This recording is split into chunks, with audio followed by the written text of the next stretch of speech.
और मैं आप लोगों को यही बताने आ रहा हूँ कि केवल जवानों की ही भर्तियां क्यों नहीं ली जा रही हैं मिनिस्ट्री ऑफ डिफेंस के द्वारा। तो आप लोग यदि फाइनेंस कमीशन की जो रिपोर्ट 2021 में पब्लिश की गई थी, अगर उसको देखें तो आप लोगों को ये पता चल जाएगा कि क्यों नहीं हो रही हैं, केवल जवानों की भर्तियां क्यों नहीं हो रही हैं।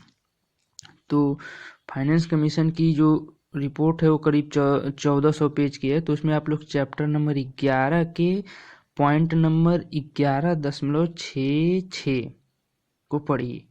उसमें आप लोग पढ़ेंगे, नहीं, पॉइंट नंबर पहले 6.5 को पढ़िए।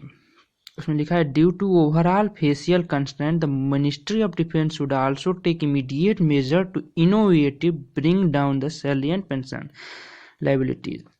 इसमें बोला है कि किसी भी कंडीशन में मिनिस्ट्री ऑफ डिफेंस को तुरंत एक्शन लेना होगा कि वो जो राइज पेंशन और सैलरी बढ़ती जा रही है जवानों की, उसको कम करें।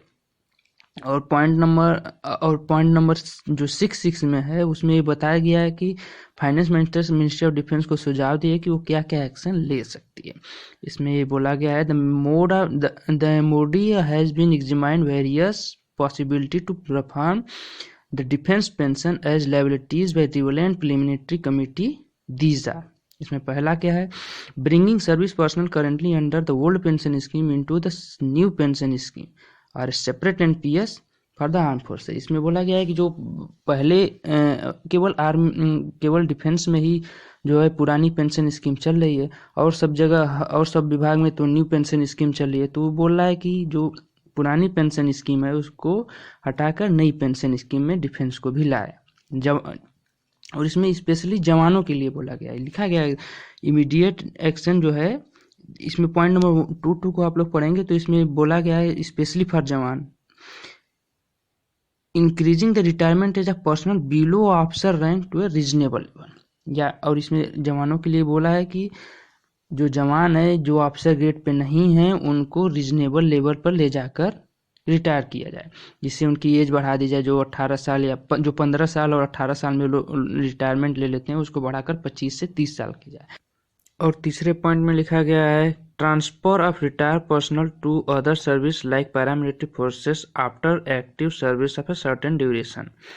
इसका मतलब ये होगा कि जो 15 से 18 साल की सर्विस कर लेते हैं आर्म फोर्स में, उनको ट्रांसफ़र कर दिया जाए पैरामिलिट्री फोर्सेस में और वहाँ पर वो लोग 60 साल तक नौकरी करें, जिससे उनको पेंशन न देना पड़े। और चौथी पॉइंट जो है, resettlement of ex serviceman through skill development courses. इसका मतलब ये हो गया कि उनको रीसेटल कर दिया जाए। स्टेट लेवल की जो भर्तियां आती हैं या फिर और अदर सेंट्रल गवर्नमेंट की जो भर्तियां आती हैं उसमें उनको रीसेटल कर दिया जाए, जिससे उनको पेंशन ना देना पड़े।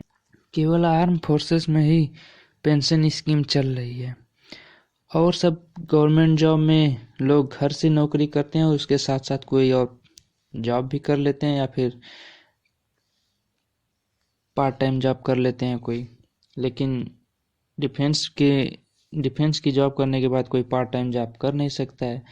इसलिए जब रिटायरमेंट आते हैं लोग तो उनको कुछ कोई ना कोई ऑप्शन चाहिए होता है, इनकम का स्रोत तो कुछ चाहिए होता है। तो इसलिए हमको ये उचित तो नहीं लग रहा है कि आर्म फोर्सेस का पेंशन रोक दिया जाए या भी जो भी हो। हम जो बताना चाहते थे आप लोग को मेरी जानकारी पूरी हुई। तब तक के लिए मेरे चैनल को सब्सक्राइब कर लें, लाइक कर लें। धन्यवाद।